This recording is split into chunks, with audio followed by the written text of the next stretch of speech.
Selamat pagi pemirsa, apa kabar Anda hari ini? Senang sekali dapat menjumpai Anda dalam Berita Papua hari ini. Saya Yuni Rumbarar bersama tim redaksi telah menyiapkan sejumlah berita menarik dan aktual untuk Anda. Berikut 3 berita utama. Ratusan warga Mimika berunjuk rasa di kantor DPRD, desak Bupati selesaikan masalah batas wilayah Kabupaten Deyai.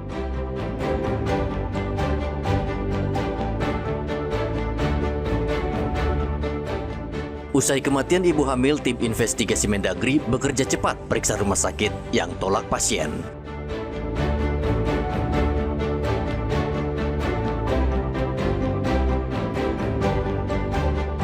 Industri kayu olahan berkembang, Pemprov ekspor 10 kontainer kayu ke Cina.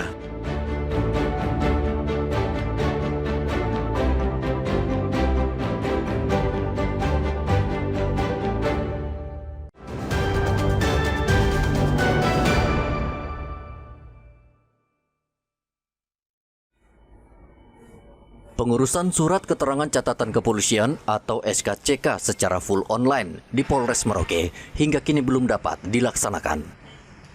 Hal ini disebabkan belum turunnya petunjuk teknis secara menyeluruh dari pimpinan Pusat Polri. Menurut Kasih Humas Polres Merauke, Ibda Andre, terdapat sejumlah faktor yang membuat layanan SKCK online belum dapat diterapkan sepenuhnya. Salah satunya adalah kondisi masyarakat Merauke sebagian besar belum memiliki ponsel pintar. Ditambah lagi kendala keterbatasan pulsa data untuk proses pengisian formulir online. Pelaksanaan pembuatan SKCK secara full online untuk Polres Merauke belum mendapat Jukra atau STR dari Mabes Polri. Sedangkan pelaksanaan SKCK online dari Polres Merauke sudah membuat, namun minat masyarakat dalam 1 bulan hanya 10 orang yang membuat, sehingga masih banyak terkendala dari masyarakat. Yang pertama yaitu belum sepenuhnya masyarakat mempunyai HP Android dan memiliki pulsa data. Yang kedua, masyarakat masih senang membuat secara langsung, datang ke Polres Merauke untuk mengurus SKCK. Saat ini Polres Merauke masih memberlakukan pengurusan SKCK secara manual. Pemohon yang datang ke Mapolres berkisar 100 hingga 200 orang per hari. Polres juga sesekali melakukan pelayanan SKCK berjalan apabila terjadi lonjakan warga yang mengurus SKCK. Muhammad Ridwan dan Rian Tonai melaporkan dari Merauke, Papua Selatan.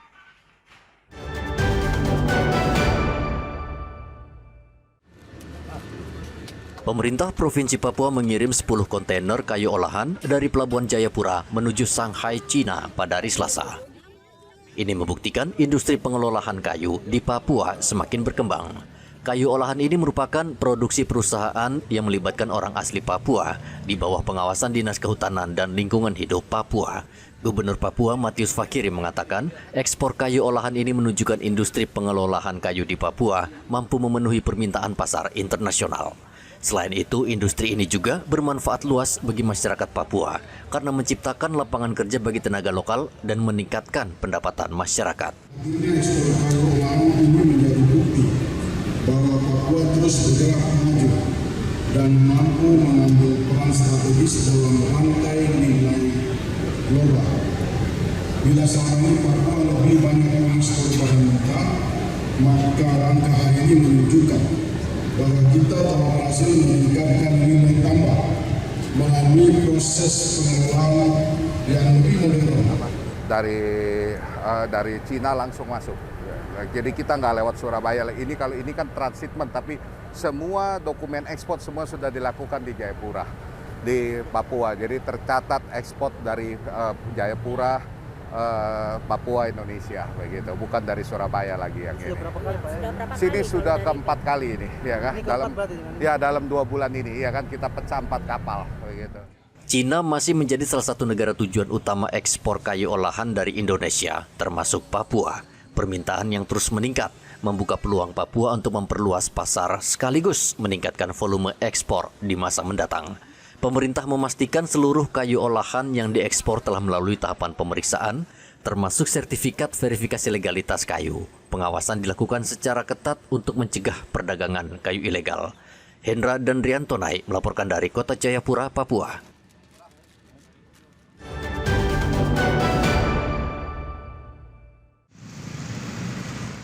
Jumlah pengidap HIV di Kabupaten Merauke, Papua Selatan terus meningkat dan mengkhawatirkan. Data terbaru KPA Merauke menyebutkan hingga akhir Agustus 2025, jumlah pengidap HIV 152 orang. Sekretaris Komisi Penanggulangan AIDS Kabupaten Merauke, Dr. Paul Kapalo mengatakan, pengidap HIV berasal dari berbagai kalangan, namun aparatur sipil negara merupakan kelompok yang terbanyak, disusul polisi dan tentara. Mirisnya lagi, kelompok pelajar kembali masuk dalam daftar penderita HIV tahun 2025 ini, dengan jumlah 7 orang. Data terakhir yang masuk ke kami bulan Agustus itu, kemarin masih kami tunggu data bulan September, sudah masuk 152 kasus baru selama 1 tahun terakhir ini.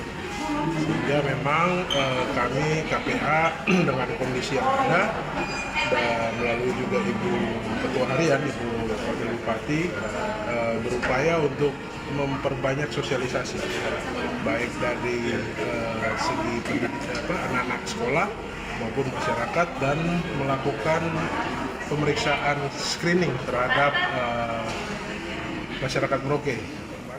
Untuk menekan angka penularan, KPA Merauke terus melakukan edukasi dan sosialisasi kepada masyarakat tentang pencegahan dan bahaya HIV. KPA juga mengajak seluruh pihak, termasuk dunia pendidikan dan instansi pemerintah, untuk bersama menanggulangi penyebaran HIV di Merauke. HIV merupakan penyakit yang menular, salah satunya melalui hubungan seks. HIV bisa berkembang menjadi penyakit AIDS yang mematikan karena menyerang kekebalan tubuh seseorang. Hingga saat ini, belum ada obat atau vaksin yang ampuh untuk mencegah dan menyembuhkan penyakit ini. Muhammad Ridwan dan Rianto Naik melaporkan dari Merauke, Papua Selatan.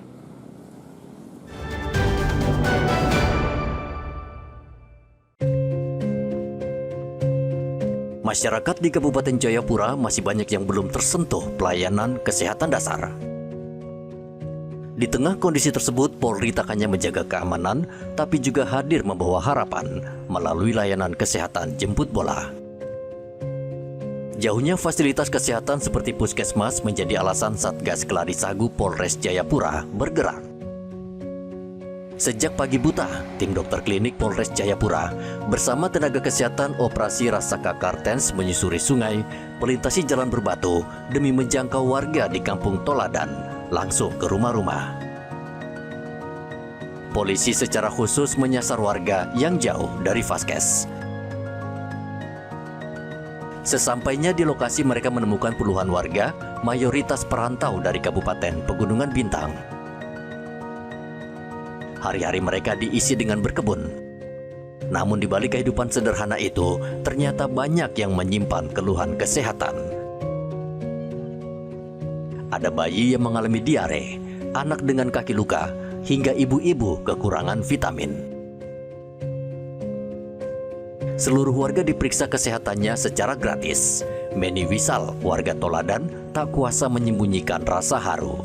Baginya, kehadiran tim medis polisi adalah pertama yang pernah diterima mereka. Jarak ke puskesmas yang begitu jauh membuat mereka sangat mengandalkan layanan jemput bola seperti ini. Sangat terima dengan baik karena kekurangan kami dari sini jalan ke puskesmas sana juga terlalu jauh. Ya. Tapi sampai saat ini sudah pernah ada yang masuk ke sini, Kak? Belum. Ini baru pertama ya? Ini baru pertama kali.